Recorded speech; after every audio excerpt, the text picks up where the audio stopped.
ओम नमः शिवाय। शिवजी सदा सहाय। ओम नमः शिवाय। गुरुजी सदा सहाय।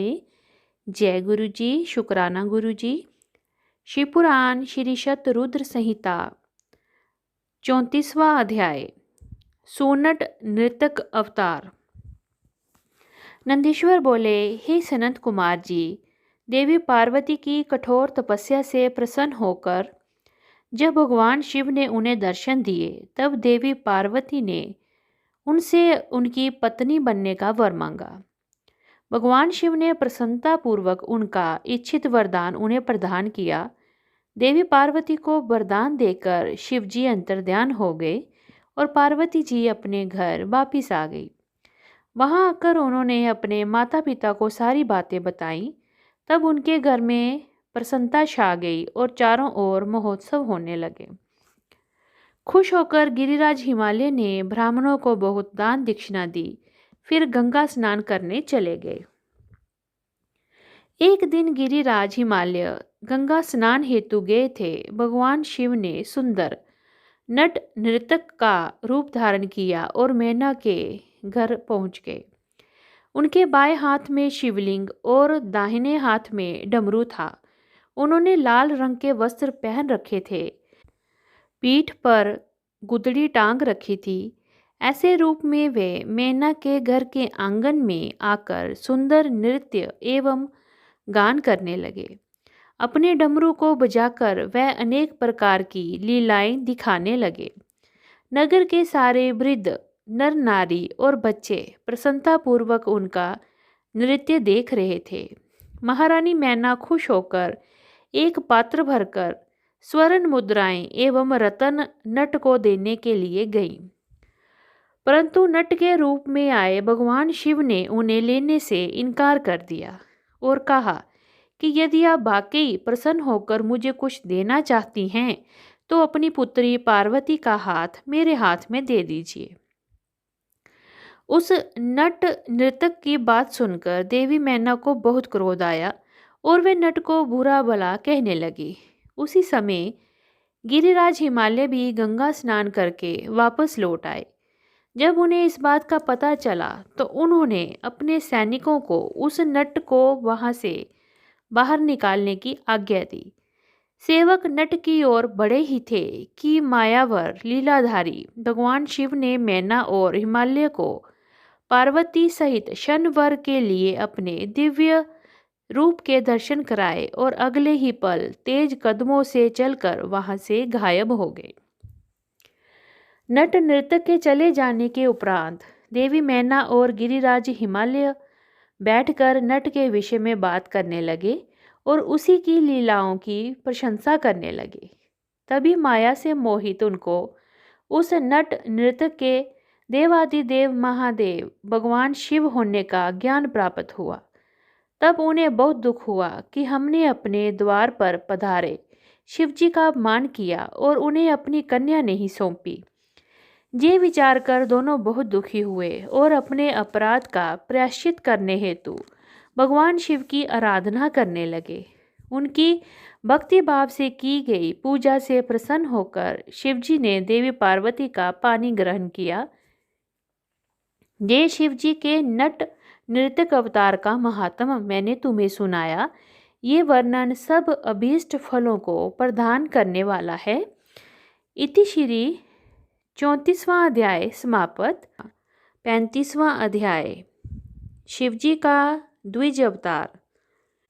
नंदीश्वर बोले, हे सनत कुमार जी, जब देवी मैना और गिरिराज हिमालय ने अपने द्वार पर नट का रूप धारण करके आए शिवजी को अपनी कन्या देने से इनकार कर दिया, तब उन्हें अपनी भूल का एहसास हुआ और वे क्षमा याचना करने हेतु भगवान शिव की भक्ति भाव से आराधना करने लगे।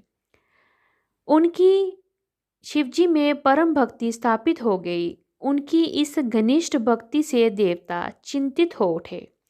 उन्हें लगा कि यदि गिरिराज ने अपनी भक्ति से प्रसन्न कर शिवजी को अपनी कन्या दे दी तो उन्हें भगवान शिव द्वारा निर्वाण प्राप्त हो जाएगा और वे संसार के बंधनों से छूटकर परम शिवलोक को प्राप्त हो जाएंगे।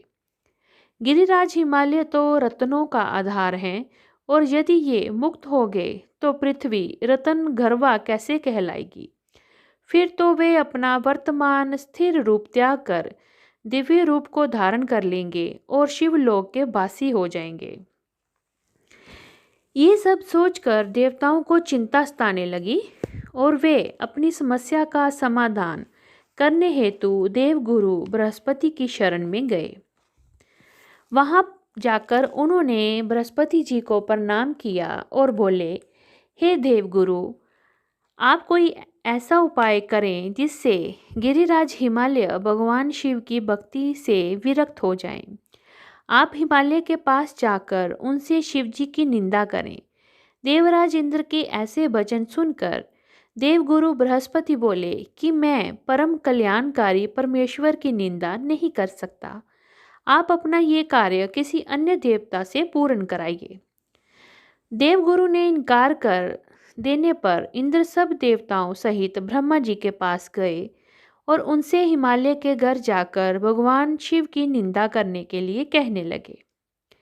तब ब्रह्मा जी ने भी भक्त वत्सल कल्याणकारी भगवान शिव की निंदा करने से मना कर दिया।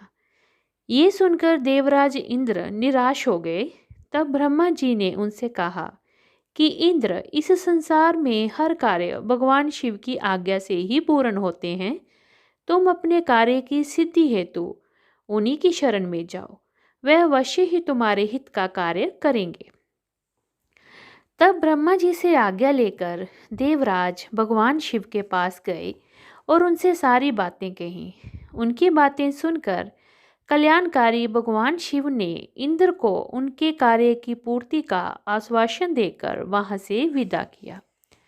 देवराज इंद्र के कार्यों को पूरा करने के लिए शिव जी ने साधु का वेश धारण किया। उन्होंने हाथ में दंड और शस्त्र लिया, मस्तक पर तिलक, गले में शालिग्राम और हाथ में सिफ्टिक की माला ली तथा भगवान श्री हरि विष्णु का नाम जपते हुए गिरिराज हिमालय के राज दरबार में पहुंच गए। अपने दरबार पर आए उन तपस्वी को देखकर हिमालय ने सिंहासन का त्याग दिया और उन्हें स्वयं प्रेम के साथ यथा योग्य आसन देकर उनका परिचय पूछा। तब ब्राह्मण देवता बोले, हे गिरिराज, मैं एक तपस्वी ब्राह्मण हूँ और परोपकार व सेवा के लिए भ्रमण करता रहता हूँ। अपनी दिव्य दृष्टि और योग बल से मुझे ज्ञात हुआ है कि आप अपनी लक्ष्मी स्वरूपा बेटी पार्वती का विवाह शिव जी से करना चाहते हैं, परंतु शायद आप ये नहीं जानते कि शिव जी कुलहीन, बंधु बांधवहीन, आश्रयहीन, एकाकी रहने वाले, कुरूप, निर्गुण, अभय, शमशानवासी, गले में सर्प धारण करने वाले हैं। वे सदा अपने शरीर पर चिता की भस्म लपेटे रखते हैं। ऐसे व्यक्ति को अपनी परम गुणी सुंदर कन्या को सौंपना सर्वथा अनुचित है। ये कहकर महान लीलाधारी भगवान शिव साधु रूप में ही वहां से चले गए। उनकी बातों का मैना और हिमालय पर गहरा प्रभाव पड़ा और वे भगवान शिव की भक्ति से विमुख होकर इस सोच में डूब गए कि अब आगे क्या करें। इस प्रकार मैंने सबसे शिवजी के साधु वेशधारी द्विज अवतार का वर्णन किया। इति श्री 35वां अध्याय समाप्त। ओम नमः शिवाय। शिवजी सदा सहाय। ओम नमः शिवाय। गुरुजी सदा सहाय। जय गुरुजी। शुक्राना गुरुजी।